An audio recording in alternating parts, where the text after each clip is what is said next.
Unique kids? त्याग। भाग 1। फाल्गुन महीने की पूर्णिमा की एक रात थी। युवा वसंत चारों ओर फैला हुआ था और आम के बौर की सुगंध से भरी हल्की हवा बह रही थी। तालाब के किनारे खड़े एक पुराने लीची के पेड़ की घनी डालियों में छिपा हुआ अथक पपीहा अपनी मधुर तान छेड़े हुए था। उसके स्वर मुखर्जी परिवार के उस शयन कक्ष तक पहुंच रहे थे जहां नींद का नामो निशान न था। वहीं हेमंत कभी अपनी पत्नी के बालों की एक लट उंगली में लपेट लेता, कभी उसकी चूड़ियों को कलाई पर बजा देता, तो कभी सिर पर सजे फूलों की माला खींचकर उसके चेहरे पर लटका देता। उसकी चेष्टाएं उस सांझ की हवा जैसी थीं, जो किसी प्रिय फूलों से लदी झाड़ी के चारों ओर खेलती हुई उसे कभी इधर तो कभी उधर हिलाकर जैसे उसे जीवंत करने की कोशिश कर रही हो। परंतु कुसुम बिल्कुल निश्चल बैठी थी।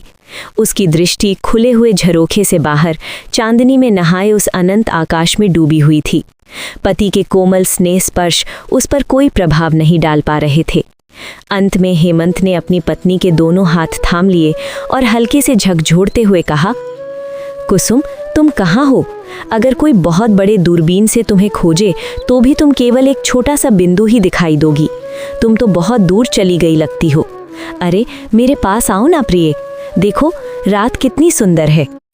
कुसुम ने अपनी दृष्टि उस शून्य से हटाकर पति की ओर की और धीमे स्वर में कहा, मैं एक मंत्र जानती हूँ जो एक ही क्षण में इस वसंत रात्रि और इस चांद को टुकड़े टुकड़े कर सकता है। हेमंत हंस पड़ा। यदि सच में ऐसा है तो कृपा करके उसे मत ही बोलना, लेकिन अगर तुम्हारा कोई मंत्र हफ्ते में 3-4 शनिवार ले आए और रात को अगले दिन शाम 5 बजे तक खींच दे तो ज़रूर बोल देना। ये कहते हुए उसने पत्नी को थोड़ा और अपने पास खींचने की कोशिश की। कुसुम ने उसके आलिंगन से स्वयं को मुक्त करते हुए कहा, क्या तुम जानते हो आज रात मेरा मन कर रहा है कि वो बात तुम्हें बता दूं जिसे मैंने केवल मृत्युशैया पर बताने का वचन दिया था। आज रात मुझे लगता है कि तुम जो भी दंड दोगे मैं उसे सह सकती हूँ।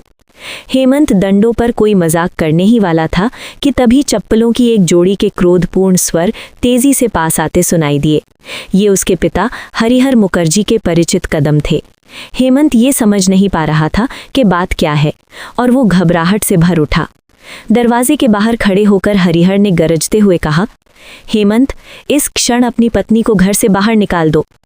हेमंत ने अपनी पत्नी की ओर देखा और उसके चेहरे पर आश्चर्य का कोई चिन्ह नहीं पाया। उसने केवल अपना चेहरा दोनों हथेलियों में छिपा लिया और अपनी आत्मा की पूरी शक्ति से यही कामना की कि वो उसी क्षण शून्य में विलीन हो जाए। वही पपीहा दक्षिणी हवा के साथ कमरे में अपना गीत भेज रहा था, पर उसे कोई सुन नहीं रहा था। धरती पर सुंदरताओं की कोई कमी नहीं है, पर हाय, सब कुछ कितनी आसानी से विकृत हो जाता है।